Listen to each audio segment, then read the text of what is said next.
What are we doing out here, bro? What are we doing out Oh, he's getting ready, everybody. He's getting ready. Look at this guy. Out here at the Southern Hills Golf Course. I've never been here before. He's never been. But it looks fantastic. It really does. The scenery is beautiful. And Phil hooked us up with the pro out here. Yes, sir.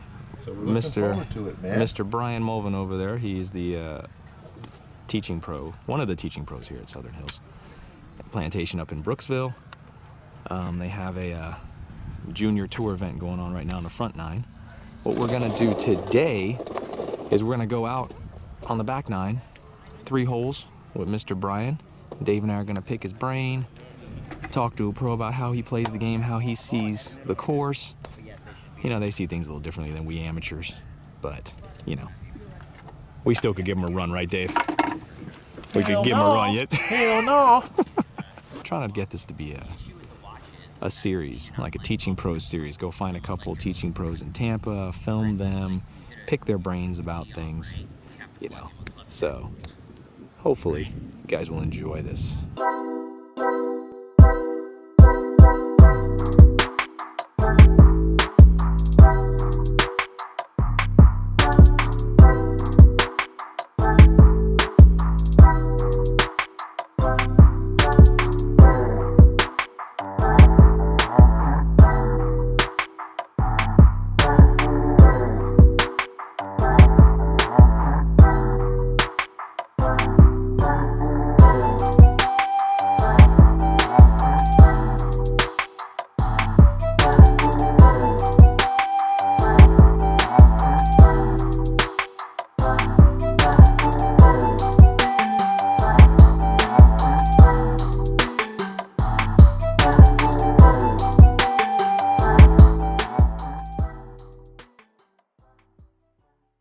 Okay, so the camera's rolling, don't sweat it, just, you know. Right there, we're ready to go? Okay, yeah, start however you want, we can edit, so. All right, hey everybody, Tampa Bay golfers, thanks for watching again. We got a special treat for you today. We're doing something a little different in between the match play. Our next match play is coming up December, what, Dave? 6th, the 8th? Yeah, the 8th. 8th. It's going to be Justin and Casey McDonald, the pro from Silverado Golf Course. Silverado Golf Course. That'll be coming up, guys, so look out for that video. Today, we've got the Director of Instruction at Southern Hills, Mr. Brian Mulvin. Thank you for having me. Hey, thank you for being a part of this program. And what we're gonna do today is we're gonna pick a pro's brain. He's gonna play a couple of holes out here, and we as amateurs, me and Dave, you know, we're amateurs here. We see the course differently than these guys do. And Brian, will you tell me where you play on tour, Florida tour? What have you been doing this year? Yeah, so obviously I teach professionally out here out at Southern Hills, and then you know, I play a lot of club pro events, a lot of North Florida PGA stuff. I qualified for the Florida Open this year. Okay. And then just besides that, you know, I attempt to do some local qualifying and some PGA Tour qualifying, like Valspar every year, stuff like that, just for fun, but mainly just club pro events. All right. So this guy, he told me he's been trying to play more golf this year. His life has been getting in the way, getting busy. How many rounds did you tell you played last year? Last year only played 17 in 2019. 17 rounds. And how many this year? I'm at 38 right now, so you know, a little more than double. So that's been good. That makes Dave and I happy. Yeah, that's We're been gonna good. Get out there and play more. So absolutely, likewise. Awesome, awesome. Well, appreciate you again for coming out. But we're gonna start, guys. We're on number 10 par 4 here at Southern Hills. We're gonna play a couple holes on the back. What's going on. So thanks for watching, everybody. Perfect. I think I struggle with it. I'm sure a lot of other guys do. So so as far as moving the ball, when you're going to move the ball, if you know your ball's moving left or you're moving right, right, you're going to pick a target, right? Yes, sir. And so one of the toughest things is sometimes I think a lot of amateurs will pick a starting point. Yes. But they're starting, even though they pick a target, their ball doesn't start on that line. Correct. And I would assume that comes down to face control. Oh, for sure. Well, yeah, absolutely. Club face control, but also knowing your club path, correct? Right. So it's always a relationship between club face and club path. The biggest thing I like to do, you know, once again, we're all perfectionists to an extent, and we all try to, you know, envision that shot every single time. You hear that a lot on TV. He's envisioning his shot, all that good stuff. What I like to do is just pick a spot on where you want the ball to end up. You're going to tend to set up to the spot where you want the ball to start. So I don't have, you know, like For my more advanced players, I might have, you know, them pick a starting spot and an ending spot. But for the most part, with most of my golfers, my, you know, 30 handicappers, my 20 handicappers, even my 10 handicappers, I'm looking for them to pick a spot where they want the ball to end up, just so we're not getting into you know, paralysis by overanalysis kind of segment there. Okay, so you're suggesting that you line up pretty parallel with the spot you want the ball to end up for at. sure, and your club path and all your tendencies will kick in then, and you'll tend to start the ball where you normally start it. Once again, it's just allowing you to have an end goal in mind. If you start to make the equation too complicated, people start to get a little technical on the golf course, and that's the last thing we want to do. You know, be technical on the driving range, be technical during lessons, but on the golf course, I want to keep it simple. Awesome. We have a par 4. It's a little dog leg right. You know, we got a little blind tee shot here. Fairway basically drops off at about the 150-yard mark. Depending on how I hit this shot, like I said, it's playing about 410 yards. So if I hit it great, I'll clear the ridge. If I miss it a little bit, it's probably going to stick on top of the hill. No big deal there. Just makes for a longer second shot. But once again, with this shot here, as I just talked about, I'm going to pick an end goal, and I'm not sure if you can see it on the camera or not. But basically, the high part of that fairway is where the tree ridge or the tree line breaks off. Yep. And just almost right smack dab in the middle of the fairway, in the distance, there's kind of a dead tree out there that I'm just going to be aiming for. So I like to pick a target in the distance to aim for. Once again, my shot selection, as Dave would just kind of mentioned, you know, there's going to be some curvature to it. So my shot selection is very consistent. Nice little baby draw all day long, for the most part. So once again, I'm just picking my end game here, my end point, and kind of going from there. And besides that, I'm just going to trust it. Trust.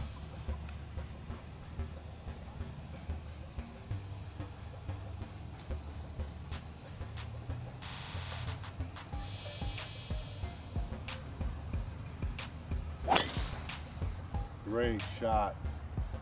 Right where he aimed, fellas. That is on the dead tree. Great shot. Thank you, bud. Beautiful shot. Might be a little short, but that's all right. You know, it's like I said, gonna be in the fairway there, and we'll go from there. Very nice, sir. So Brian, I heard something the other day from a golf professional. Can't believe everything you hear. That is true. Can't believe everything. This gentleman was saying that a lot of amateurs should take the back number of the green, the distance, and aim for that instead of going the pin distance or short. They were saying because a lot of amateurs miss it short. Yeah, miss it short anyways. For sure. I mean, everyone's different. Sure. I like to customize my information in that regard. So if that works, hey, that's awesome. My big thing is once you know your yardages, and actually one thing we should always do, check the wind, and actually grab the wrong club. Oh. So that's a good point there. Felt that little breeze last second. I just distracted you with that awesome question. Good. Love that question. But honestly, you know, for me, it's about setting up your next shot.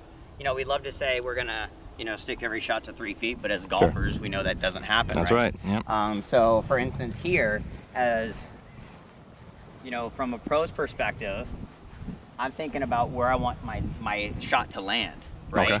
Okay. So I got a pin. You know, for instance, just drawing a picture. I got a downhill lie. Slightly downhill shot. Wind's coming into my face just slightly, 155 yards out. Yeah, I'm gonna play a little knockdown 7-iron here, just being honest. And then basically from there, I'm thinking about where I want the ball to land. Now my shot selection was mainly due to the wind. I think with the wind, it's gonna be playing about 160. So a little knockdown 7, a little soft 7 will be perfect. And I want that ball to land, honestly, in the shadows there. The pin's in the back of the green. So I'm looking to set up my next shot and hopefully set up a nice little, you know, 2-foot birdie or 15-foot birdie, something along those lines. You can see you have a little bit more green on the left side there rather than the right, which works perfect for my draw. So I honestly can start this ball right at the pin, and then if it draws a little bit, hey, great, it's in the middle of the green, right? Yep. So it's all about setting up that next shot. Now the lie's kind of fighting against the draw a little bit because the ball, you know, it's not just downhill, the ball's also slightly below my feet. But for me, since I normally play a strong draw anyways, I'm just gonna bend my knees a little bit more and kind of just trust it. Okay. So all right. we'll kind of go from there. besides that, I normally take a practice swing behind the ball.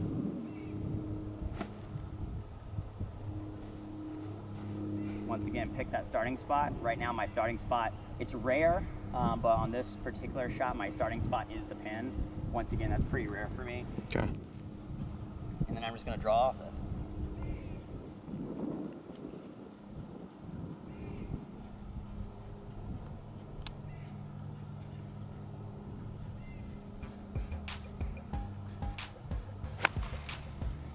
Nice swing, brother. Hold it. Going a Get little left, but it's going to be okay. Great shot. Definitely the right. He's in the shadow pin. Little. Oh, whoa, Hold a whoa. little bit too much. She Pinned creeped. off that Yep. lie a little bit. Yeah. But Good shot. definitely the right club. Yep.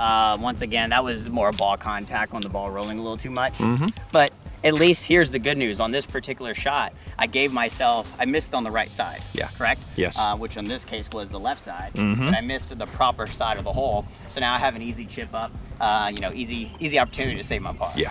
Good stuff. All right, Mr. Brian, how's this green look? How's the grass? Is it growing into you? Because that usually gets me. No, so this one right now is going slightly away. Okay. And my biggest thing with hitting chip shots, I always like to walk them off. Yeah. Pick your landing spot. I always walk around the hole here just to see what we got in terms of slopes and all that good stuff. See if anything from the other side surprises me. Mm-hmm. You can see right here. I don't know how well it's going to turn on camera, but it's pretty downhill.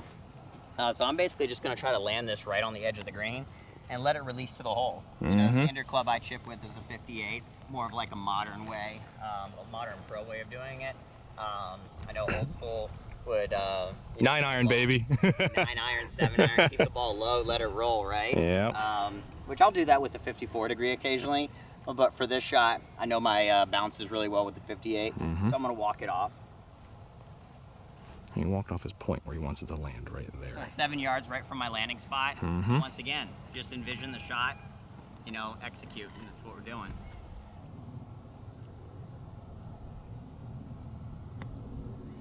Hit that a little chunky, but it definitely broke right. Yeah. Bad. Once again, just gonna walk around the hole here. Nothing's really gonna surprise me on this putt. Grain's going this way. Putt actually on this, typical Pete Dye should break a little uphill. Putt's going downhill. It looks like the green's sloping from back to front like most Florida greens do. But once again, based on hitting this putt a couple times, it should break just slightly to my left. So if I play this just right edge, we should be in really good shape. All right. The one thing I like to do is line the ball up to the center of the hole each and every time. And then from there, just go on and execute.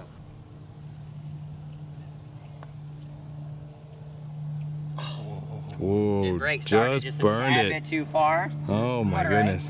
That's Quite all right. Good roll, though. yeah. Started a tad bit too far. Good run at it. And, like I said, bogies happen occasionally. It's That's quite all it. right. It's Get a golf, little flame man. up, so no big deal. Go from there and make a couple birdies coming in. Yes, sir. To leave one thing and having to do a completely different. Right. So on this hole, they got the blue or the gold tees are up a little bit. You can see on the where it said 471 for gold, but we're playing about 400 today just because they have the tees moved up. Wind is definitely kicking up a little bit, right? Yeah, it's definitely getting towards the end of the day, so it's howling a little bit more. Got a cold front blowing in the next few days, so got probably 10, 15 mile an hour wind right now. Yeah. And on this hole, it's going into it. And this hole actually, even though it doesn't look it, plays pretty straight. I mean, if you wanted to say a dog leg's just a tiny bit to the left. The fairway's really well outlined with the two bunkers. You got the bunker short on the right, and the bunker where honestly my drive should probably end up on the left there. So just to avoid the bunker on the left, I'm gonna take it right over that bunker on the right with a nice little draw. Great shot. It's going to curve over to the left. And That should be good. Kick. Yep, Didn't you're kick all the way good. back to the fairway, but I got a good angle from there. Yeah. Absolutely. Good from there. Absolutely. More of a block, but In that's quite all play. right. All right, let's take a look at this hole here. Of course, it's looking beautiful, man. It's looking pretty good. All right, boys. boys, let me take you down a ride, the 11th hole at Southern Hills. Couldn't be better, late afternoon, man. Me and Phil got in the car. We had this set up. Hopefully in the future, man, we're gonna do a lot more things like this for you guys. We got some plans for the new year, and you know that you guys have been on the show, and those to come. We will never stop showcasing the local golfers, but we are going to try to bring you guys some different content too, so you don't just have to watch matches all the time. So he just hit this hill right here. His ball is just right here. Brian likes to put his ball right near the carpet. We don't have to walk very far. All right, Brian, we got a little different lie here for your second shot. You know, like Dave was just saying, we definitely want to miss on this side of the fairway. Green definitely opens up from here. You know, this green is, you know, basically, I mean, it would be considered front of the green, but to me, it's kind of right in between the front and the middle. So, you know, you got some leeway here. You can miss a little short, you're not going to be penalized. You can miss a little long, you're not going to be penalized. Really, you just can't go right or left here. Yeah. Obviously, the left would be bunker, right? You're going to have, you know, a lot tougher chip. So, once again, on this particular shot, I got 158 with about a 15-mile-an-hour wind into my face. Ball's also above my feet, so I got to choke up quite a bit. So I'm taking about my 175 club, which would be my 6-iron, and like I said, just going to actually for this one on my starting line, I'm actually going to take it right at the right edge of the green. I hit a draw anyways. The ball's above my feet. It's going to draw. So starting it at the high point, basically right at that ridge in the middle of the green on the very far right side. If I start it there, we'll be in great shape. You all right when we stand in here? Oh, yeah, you're good. All right. Okay. Yeah. The only reason I did a practice swing that time next to the ball was because of the lie. Yeah. You want to kind of get the lie, or the practice swing as close to the lie as possible. So Yeah. if it's flat, I'll take it behind. If it's anything unusual, I'll do a practice swing. Okay. Right next to the golf ball.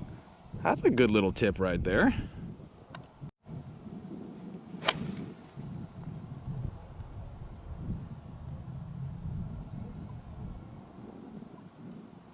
I totally lost it. I think it's on the green. Looked like it was going to be on the green. It was coming back to the left. Back. Should be pretty close. I had a small camera. I'm looking. The glare is killing Pretty me. close. The glare makes it tough Yeah. to see, but we're about to go find out where it's about 175. So, Yep. I mean, correct distance. From over here. Just off. Didn't kill myself on that one. Nope. Okay, and man, they got the ride really growing out here. The ride is pretty thick.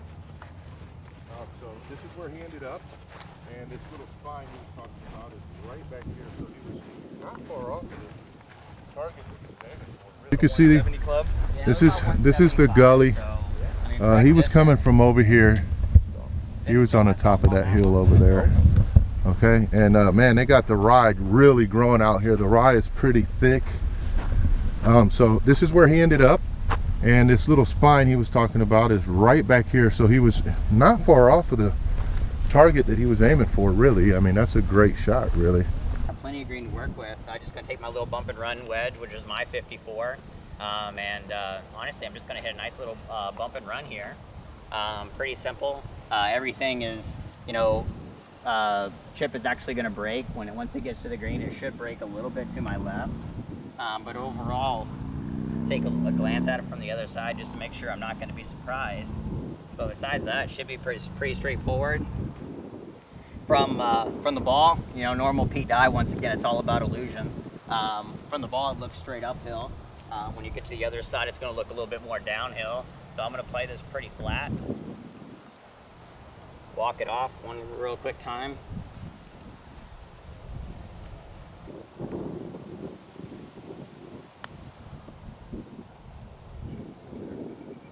Oh.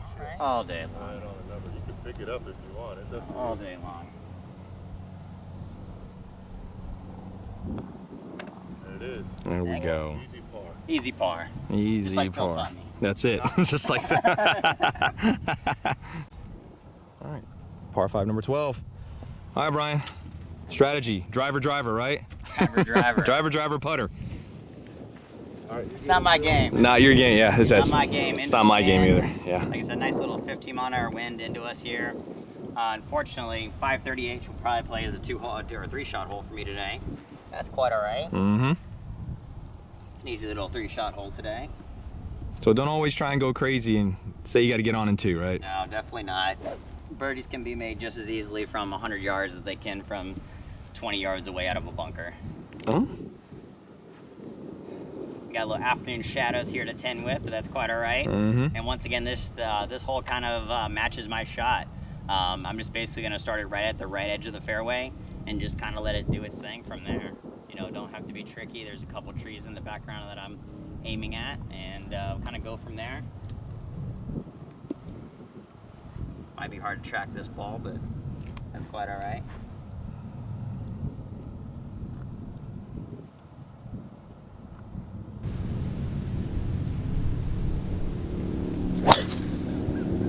Good ball. Come around. There it is. She's Yeah, coming should be around sneaking gently. right That's back into good. the fairway.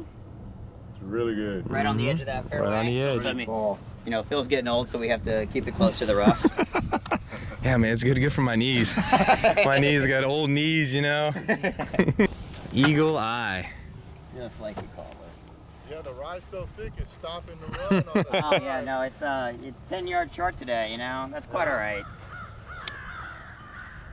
These should get mowed on Tuesday, I would imagine. But the nice thing is they'll be prime for the next 5 months now. So they'll be prime until really May when you start to get into summer maintenance. So it's course is looking phenomenal. From here, you know, it's a blind shot once again. You got the pin behind the bunkers. You know, we're going to be about 260, 270 out from here, so I'm not even entertaining going for the pin here. I'm just going to lay out to the right, kind of out to the left, just as the hole was kind of designed to do. Taking a little 5-iron here, nothing big. Give me about 100 yards in.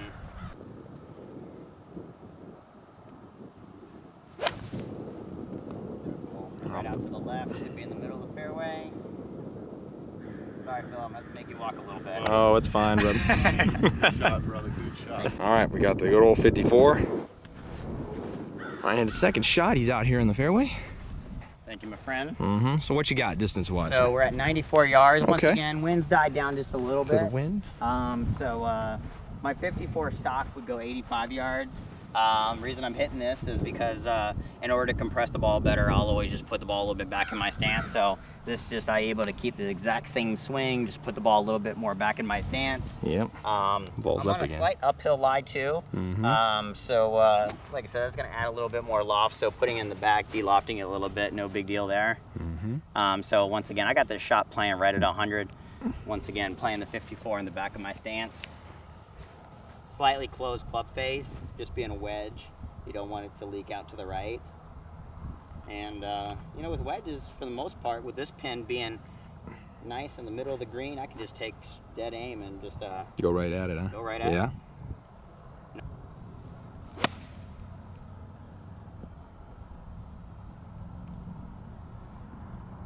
There you go. Just right at the pin. All Good right. shot. Look at this guy putting in the effort. It's hard work, people, to make these videos. It's even harder when you're 6'8" and you got to go all the way out on the ground. About 6 feet, 7 feet. Oh, I'm gonna ask him, Dave. What's that? Your favorite, man. What's that? Putting statistics, bro. Oh, ask him. From I'm 7 sure from this distance. I'm sure he is well aware. Brian, what is it from this distance? On tour, percentage of makes. From this distance? Yeah. So we're right about 7 feet here? Yeah. Oh man, I would have to say, I haven't seen a chart in a while, and I know it changes slightly. Yeah. But I would say from this distance, right about the 75, 80% mark. 80%, So, okay. Yeah, so pretty close to that. I mean, Okay. it changes slightly every year, but I'll I make mean, you feel better. It's actually a tad lower, which that is lower. good. What is Yeah. it exactly? I don't know the exact, but I want to say from 7 foot, I think it's like, you're 70%. I think it's 70. Right. Yeah, I wasn't terribly 70, far off. yeah, Then. 75, 70. 80. I was Which- in the ball game there. Which, so I talk to the guys that come out for match play all the time, right? Because Yeah. they feel like they miss a lot of putts. Yeah.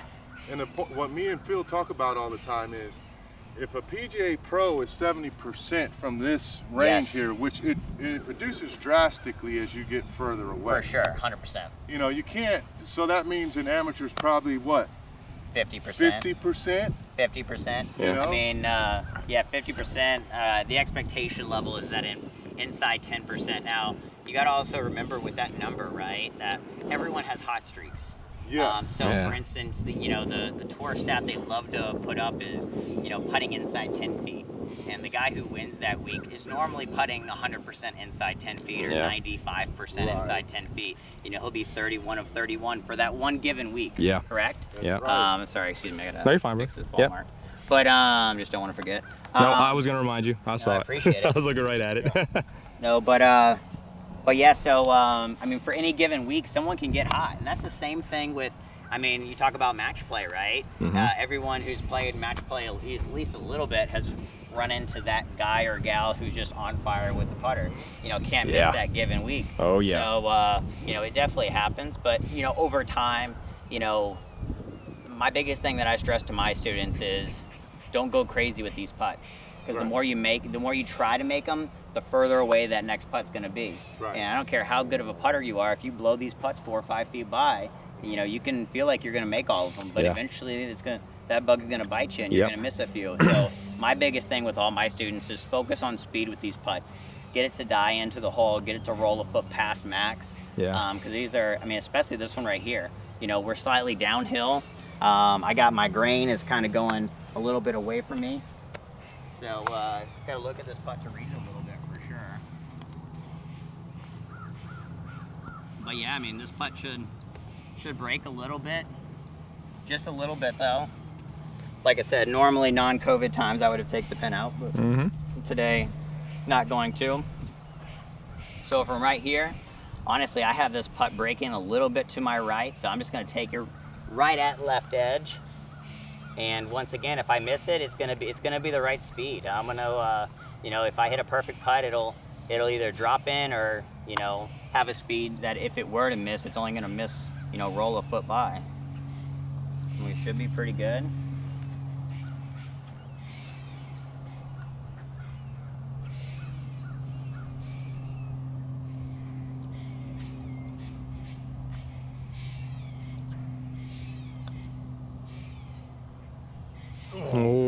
Once again, good speed, rolled by. Didn't play that far enough out, but that's quite all right. Yep. We'll go from there. Nice little par. Nice little par. Go from there. Yeah, I remember the stat that we had on our last match. We were talking about the putting, and I know at 10 feet it drops to 40%.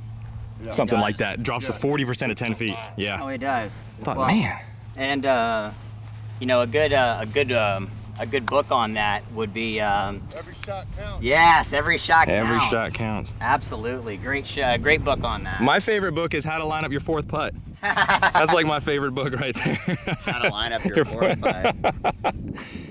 Come on, don't tell me you haven't heard of that. Come on. I've heard of it. Line up your fourth putt. Yeah. All right, the par 3 now. Par 3. Got this baby playing at probably about from here today, they got these, the golds back a little bit because we're not putting the blacks out right now. Yeah. So we're gonna shoot it. Normally this will play about 170. Uh-huh. Where that pin is. It's gonna be pretty close to that. All right, it's all you, Phil. Gotcha, brother. Pin slightly back of middle. 172, you said? Yeah, pin is slightly in the back.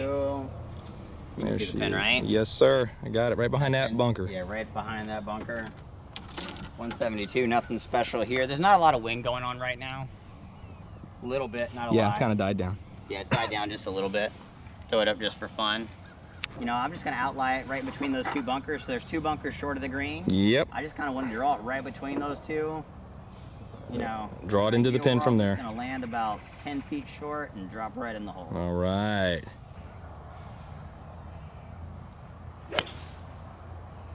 Coming back around. Little overdraw, easy to go.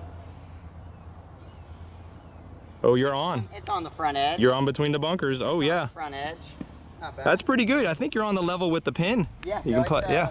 I got about a 15-footer for bird there, so that'll be good. And 172, I hit a 6 iron there. The ball hit a little bit high on the club face, while I came up a little short. That's quite all right. Underlying message there is not every shot's going to be perfect. Like Dr. Bob says, Dr. Bob Rotella. Golf is not a game of perfect. So you got to embrace that. You know, you're going to hit, you know, 3, 4, 5 shots the exact way you intend every single round, and that's if you're a good golfer. Yes. So on those, I missed it. That was a clear miss hit, but you know, if my miss hits lead to 15-foot birdies, I'm in great shape. Yeah, this is great. You're in great shape here. Back part of the green, small part of the green. Yeah, landed that well. Good shot, sir. Good shot. Oh, the table. Here's the punting table here, but now we got to keep in mind this is directly from Every Shot Counts, Mark Brody's book on strokes gained. So this book was 2016. Yep. Okay, so this is what we're looking at, and keep in mind that they have a chart in that book for your scratch golfers, your 90s golfers, and so forth. But these are PGA Tour players. So from 2 feet, and we're talking about one putt probability. So from 2 feet is 99%. Yep. 3 feet's 96%. 4 feet's 88%. 5 feet is 77%. 6 feet is 66%. 7 feet is 58%. As soon as you get out to 7 feet, you're talking about 58% of the putts professionals are missing. Oh, for sure. Yeah. You got amateur golfers complaining. Oh, yeah. So for an amateur golfer from 7 foot, you're probably talking about maybe what, 30% maybe? Absolutely. And then it goes, so once you get to 8 feet, it drops off past 50% for professionals. Yeah. Absolutely. So that should put it into perspective, what you should expect, you know? Absolutely. Yeah, but when I watch them on TV, they're making all their putts. Well, like I said, you know, you're watching the guy who's hot right then. That's right. You're watching the guy who's hot. Yep. You know, the guy who's hot's he's gonna make 31 out of 31 for a short period of time. They're on tour for a reason. Yeah. So right here, we just got a easy 15-footer, slightly uphill. As Dave so eloquently said, you know, I have about a 99% chance of making this. So, you know, as golfers, you do have to be a little bit delusional. You know, if you heard that stat every time before you hit an 8-foot putt, you probably wouldn't be too confident. Yeah. So it is a good thing to have a little bit of false confidence over a putt. You know, but because you got to make. I mean, think about it. You got to make you know, you're gonna make some long ones. You know, that's right. You're not supposed to make an 80-footer, but they do drop occasionally. They absolutely do. So, and those change around. And we got a little 15-footer straight uphill here. Actually, I have this thing sliding a little bit to my right at the very end. So, but one thing, like kind of Dave just said with the stats, I want to make sure if I don't make this, I want to make sure that I have a tap in for my next putt. Because I'll tell you what, I don't get a lot of lessons or a lot of putting lessons from, man, Brian, I'm just not making all my 15-footers. I get a lot of lessons from Brian. I keep 3 putting from 15 feet. So like I said, let's guarantee that we walk away with a par, and if it drops, we'll take it. Yeah, that's gravy. And one big thing is when you set up to a putt and if you feel like it's not aligned correctly, back off, do it again. Yeah, that's me. Putt that ball confidently. Get in. Oh, broke the opposite way on me. That's quite all right. But once again, little tap in par. That's it. Play a little boring golf the last 3 holes. It's fine. It was great. Easy pars, missed in the right places. Easy pars, yeah. Right? Yeah. It's awesome. Fun stuff. Pete dies laughing right now. Pete dies laughing. Pete dies laughing. Pro misread. It happens, right? Yes. It happens. Well, guys, that concludes our short little video with Brian here. Brian, appreciate you again for taking the time out of your busy schedule. Absolutely. Thanks for having me. To come out. It's fun. You know, hopefully it helps everyone, anyone who's watching. So it was fun today. We'll do it again. Yeah, if you guys need information, I'm posting here at the bottom of the screen for Brian. If you want lessons, contact him. Here's his number, email, everything. Awesome. So thanks for watching, everybody. Sounds good, guys.